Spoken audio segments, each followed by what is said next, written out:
Sérgio Moro vive um momento delicado, rapaz. Foi lá na Globo News para fazer defesa da carreira política dele, mas não deu muito certo, não, cara. Então, a minha pergunta é assim, no popular, não é, como se diz, o sujo falando do esfarrapado? Não, Otávio, lamento que você pense assim. Eu apliquei a lei. É uma pergunta. Nós colocamos os...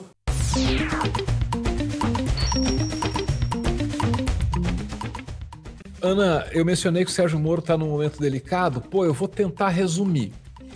O Deltan perdeu o mandato no Tribunal Superior Eleitoral. O Moro tem umas tretas aí que saem de Curitiba e vão subir lá para esse Tribunal Superior Eleitoral, onde todo mundo, juntinho, foi lá e cassou o mandato do Deltan. Ou melhor, cassou o registro da candidatura do Deltan, que é um negócio anterior ao mandato, anterior à eleição. Muito mais grave, né? Então o Moro sabe que se ele cair ali, ele tá ferrado. Em Curitiba, sempre teve tudo sob controle.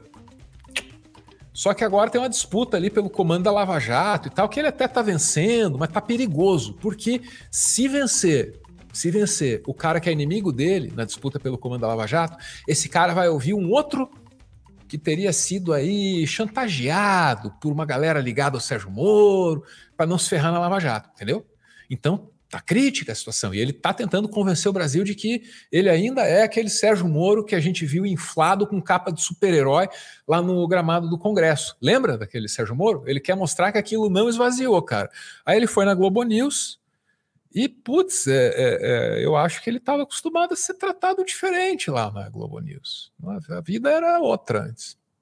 Notei aqui os 3 pontos em que o senhor apontou, digamos assim, os desvios do juiz Apio.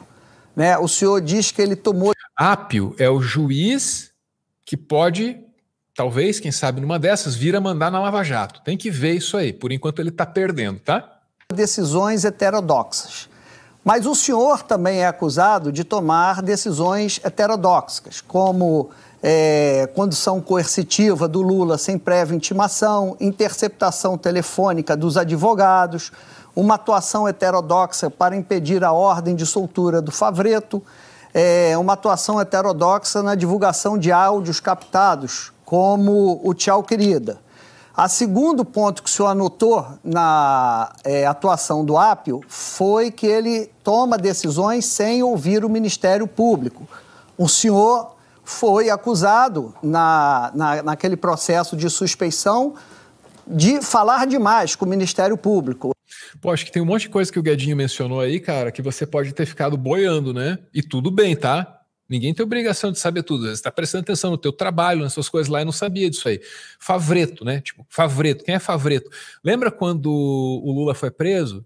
Aí teve uma disputa assim para ver se solta o Lula ou não solta o Lula? Lembra? Uma decisão de cá, uma decisão daqui, uma decisão dali. O Favreto era um dos que queria soltar. Então teve essa disputa e ali saíram decisões heterodoxas, quer dizer, incomuns, que é o que o Guedinho está falando, né? Espero ter explicado aí. Vamos seguir. É o contrário.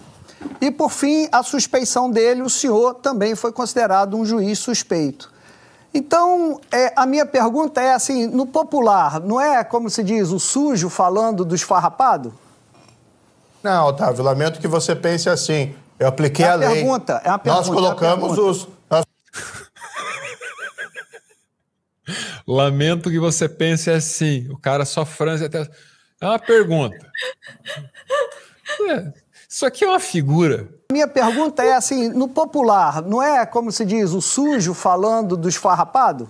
É uma pergunta. Perguntar não ofende aí, seu sujo. Hein, sujo? Me responde aí, sujo. Seu sujo de merda. Me responde aqui, sujo. Perguntar não ofende. Hein? Seu cagado, seu sujo. Responde aqui. Não, Otávio, lamento que você pense assim. Lamento que você pense assim. Eu apliquei a lei. Pergunta. É uma pergunta. Nós colocamos... É uma pergunta. Que interação entre dois seres humanos é essa, gente? É isso. Se é pra ter uma frase numa camiseta, eu acho que eu vou por essa. Lamento que você pense assim. Lamento que você pense assim. Em frente, Guedinho, em frente. Guedinho, a Ana é muito tua fã, tá? Nossa, eu sou. Nós colocamos pessoas... Eu detesto você, eu tenho ciúme já. Tá passando dos limites, Guedinho. Seu talarico indireto. Cometeram crime. Seu talarico ocasional. Seu talarico sem querer querendo. que roubaram a Petrobras, 6 bilhões de reais, colocamos as pessoas nas prisões, proferimos... Aí já era, Ana, olha lá, ó. Ele não responde e vai a Lava Jato, dinheiro, não sei o quê, corrupção e tal. Lá. Não, aí eu vou ouvir e tal, porque é uma cortesia que a gente tem que fazer, mas é mais do mesmo, desculpa. Sentenças, tudo ali seguindo o devido processo, decisões que foram confirmadas, inclusive pelo TRF, da 4ª região, inclusive pelo STJ, e o próprio Supremo autorizou a prisão do Lula. Essas questões que você colocou, todas essas decisões foram cumpridamente fundamentadas e justificadas. A questão, vou ficar numa delas apenas porque a pergunta é longa. A questão relacionada ali à condução coercitiva, os juízes faziam isso na época, não era só a 13ª Vara, inclusive decisões do próprio Supremo Tribunal Federal. Tá, deu. Aí, bicho, não tem jeito, tá? Essas interações entre Guedinho e Moro, gente do céu. Tem um aí que não para, todo mundo acha que é o primeiro que me mandou esse aqui. Mas continue mandando, não parem de me... Por favor, sempre me mandem as coisas. Mas não paro de receber esse aqui. Você, quem inocente foi condenado e preso por corrupção e suborno na Operação Lava Jato? Se você me dizer uma pessoa... Supremo, presidente da República. Eu decretei a prisão. Segundo eu decretei Supremo, a prisão. Presidente da República. Aí não é opinião minha, é opinião do Supremo.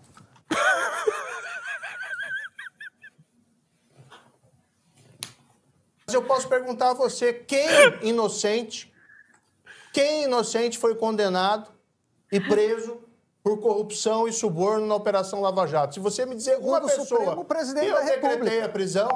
Segundo o Supremo, presidente da República. Aí não é opinião minha, é opinião do Supremo.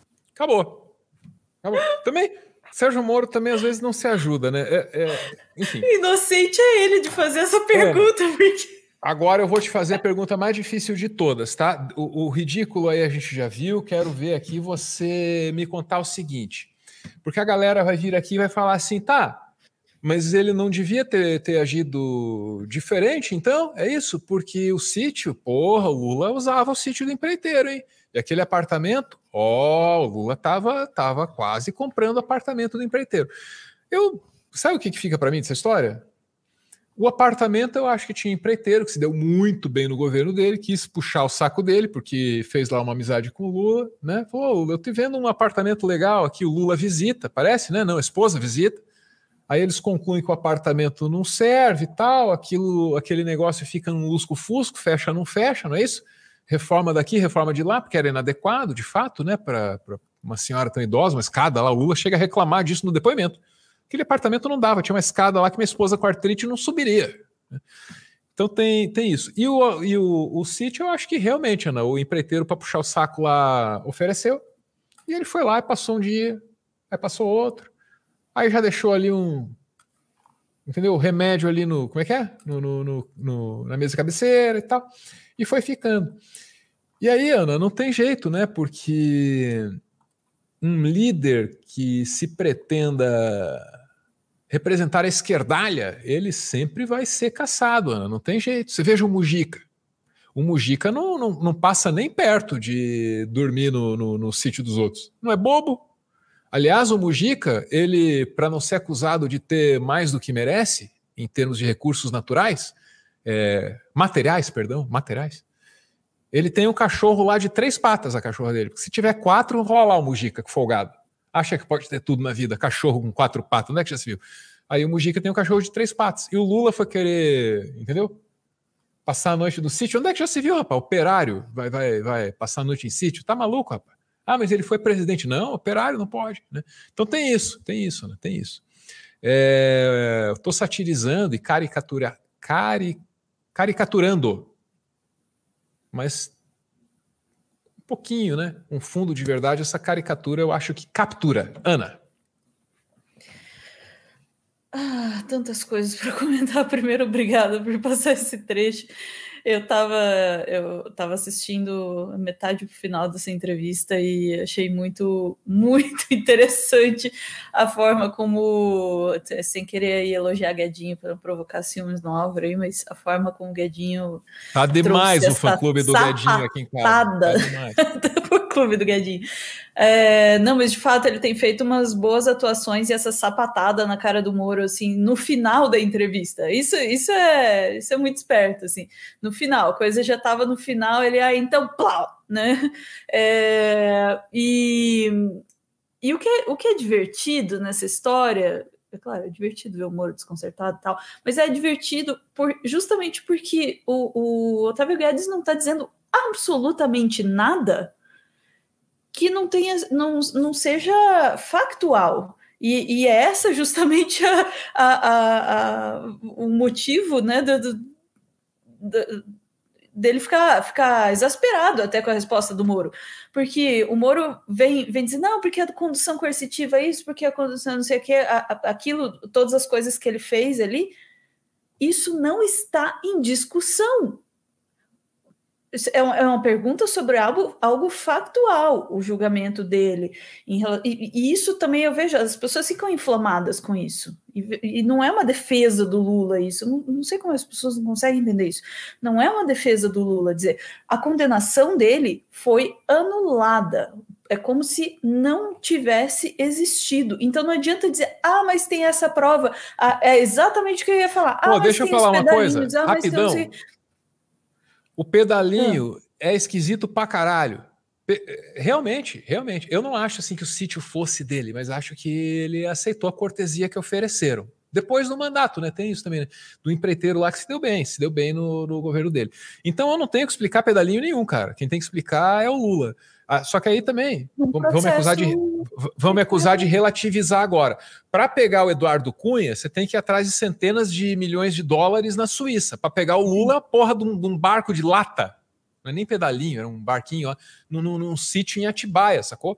Então, Felipe, tem uma questão aí da escala, né, cara? E eu fico puto que o maior esquema de corrupção desse canto da Via Láctea, porra, traga como benefício pro ladrão mais astuto que o mundo já conheceu um barco de lata. Esquema de corrupção da história. Porra, toma no cu, porra. Desculpa. Respeito não, mas veja, em primeiro lugar. Tá, eu concordo com você, Álvaro, mas respeitosamente eu acho que não interessa. Porque não é isso que está em questão. Se o Lula fez isso ou não fez aquilo, se foi condenado, se não foi. O processo foi anulado. E é isso que está se falando. Aí vem a cascata, né, de ironias. Assim, o Sérgio Moro vem com essa, não, a corrupção, não sei o que, tarará, o Lula isso, o Lula aquilo, eu fiz isso, eu fiz aquilo, tarará. Tá, mas o processo foi cassado, não, porque não sei o que, tá, defendendo a dele. Sei lá, 2 minutos antes, ele tava dizendo que era um absurdo, falando do Apio, né?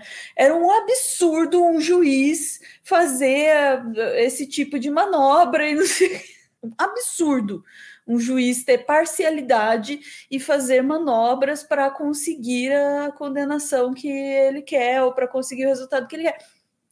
Não estou relativizando, mas o Moro não pode se pôr nessa posição de sacrossanto se a mão dele está suja. E, de novo, não somos nós que estamos dizendo, é o STF. Né? São instâncias muito maiores que já disseram isso, então isso não entra em questão. E aí, para terminar meu comentário sobre essa entrevista, não sei se vai ter outras oportunidades,